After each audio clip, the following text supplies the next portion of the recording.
let's talk about Title I. Title I is a federal program that came from a federal law that I believe came about in around the 60s called the Elementary and Secondary Education Act. The whole purpose of Title I is to provide financial assistance to schools with a high percentage of students from low-income families to try to close the achievement gap, which sounds good, right? So some of the things that Title I funding is used for is additional staff like your teachers and paraprofessionals to help the students that are struggling, professional development for teachers, extra academic resources like tutoring, instructional materials, parent and family engagement programs, preschool programs, and other services for the most at-risk youth like homeless or foster youth.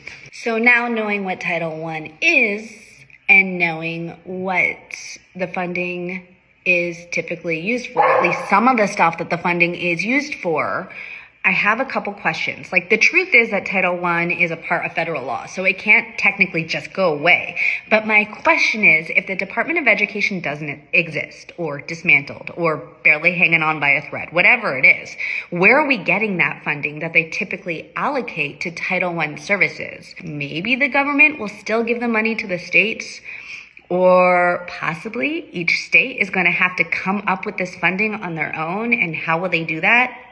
Probably increase property taxes?